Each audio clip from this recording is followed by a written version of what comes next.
కృష్ణా నదికి వరద రావడంతో లంక గ్రామాలన్నీ నీట మునిగాయి.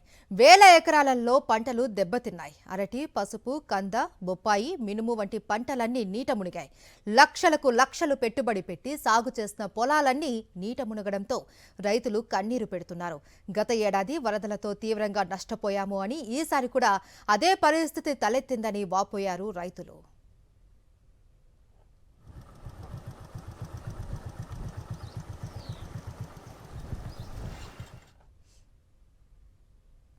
లంక గ్రామాల్లో వరద పరిస్థితిపై మరింత సమాచారం కొల్లూరు మండలం పాతారు లంక నుంచి మా ప్రతినిధి అశోక్ అందిస్తారు. కృష్ణానదిలో వరద వల్ల పూర్తిగా లంక గ్రామాలు వణిగిపోతూ ఉన్నాయి. పూర్తిగా వేసిన పంటంతా నీట మునిగింది. మనం చూస్తూ ఉన్నాం. పూర్తిగా వాణిజ్య పంటలు అటు అరటి గాని, లేకపోతే కంద గాని, లేకపోతే మినుముతో పాటు బొప్పాయి, ఇతర పూర్తిగా వాణిజ్య పంటలన్నీ పూర్తిగా నీట మునిగిపోయిన పరిస్థితి. రైతులు ఏవో లబోదిబోమంటున్నారు. మనతో రైతులు ఉన్నారు. ఏంటి పరిస్థితి? ఎన్ని ఎకరాలు వేసారు? అసలు ఏంటి? పశువు 2 ఎకరాలు వేసామండి. ఇంకేం వచ్చే మార్గం లేదు. ఇది ఇట్లా 4 రోజులు ఉంటే చచ్చిపోయిద్దండి.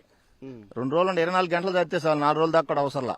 తర్వాత మినిమం పోయింది, అట్లు పోయిన సంవత్సరం అట్టా పోయింది, ఈ సంవత్సరం అట్టా పోయింది. రైతు ఏం చేయాలో అనుమతిగా అసలు నిద్రపోతల్లా. ఏం చేయాలో అర్థం కావట్లా.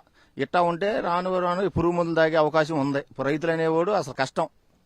రైతుల గురించి ఎవరు చూస్తలే. అసలు మినిమం 6 ఎకరాలు వేసామండి, అది పోయింది. అసలు మొత్తం లంకల బారు అంతే ఇంతేనండి. ఏం పంటలు వేస్తారన్న ఇక్కడ? పసుపు, కంద, అరట్లు, మినుము మొత్తం 4 ఈ నెలలు మొక్కజొన్న ముందర మొక్కజొన్న ఇప్పుడు వేయలేదులే. ఇవినాక మొక్కజొన్న వేస్తాం. ఈ లోపు ఇవే పోయినాయండి. రైతుకి ఏం అసలు దిక్కుదోసిన పరిస్థితి. వాటర్ విపరీతంగా వచ్చింది. 7 లక్షల వరకు అందుకుంటాయి అంటున్నారు. పంటలు అయితే ఆల్మోస్ట్ ఆల్ డ్యామేజ్. ఇంకా కొత్తగా ఏం లేదు. కాకపోతే ఏంటంటే ఈ క్రాప్ కూడా ఈ పంట నష్టపరిహారం అంటే ఈ క్రాప్ అనేది మెయిన్ అంటున్నారు. కానీ వాళ్ళు వచ్చి సరైన పొజిషన్లో ఎవరూ చేయలేదండి.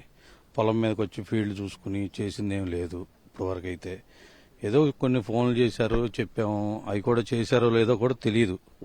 ఈ క్రాప్లు రేపు ఏదన్నా ఉంటే ఈ క్రాప్ అవ్వాలంటారు. ఇవన్నీ కరెక్ట్గా ఉండవు. ఫీల్డ్లో అంతా వచ్చి చేసింది ఏం లేదు. అధికారులు కూడా ఏదో ఈ కాసేపు కొంచెం అడవాడిగా ఉంటుంది, తర్వాత ఏముండదు. ఎన్ని ఎకరాలు వేసారన్న? మేము వచ్చేప్పటికి దగ్గర 8 ఎకరాలు 9 ఎకరాలు వేస్తామండి. ఒక 3 ఎకరాలు పసుపు, 1 ఎకరన్నర అరటి, కంద ఒక 2 ఎకరాలండి. మినిమం ఒక 6 ఎకరాలు పెట్టామండి.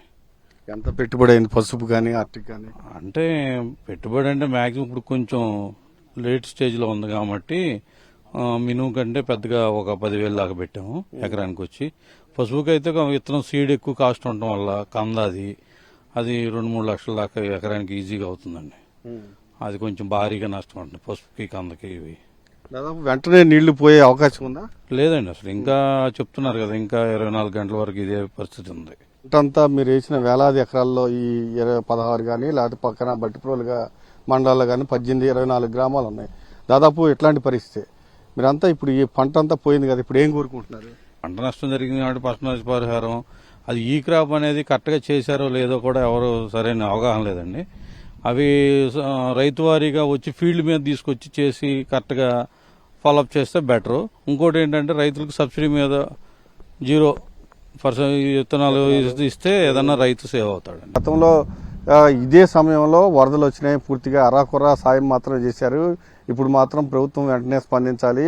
వెంటనే తమ డిమాండ్లు ఏదైతే మేము కోరుకున్నామో ఫ్రీగా విత్తనాలు ఇవ్వాలి, దాంతోపాటుగా ఎరువులు కూడా ఇవ్వాలి, దాంతోపాటుగా నష్టపరిహారం కూడా ఇవ్వాలని రైతులు డిమాండ్ చేస్తున్నారు. కెమెరామెన్ భాషతో అశోక్, సాక్షి టీవీ, లంక గ్రామాల నుంచి.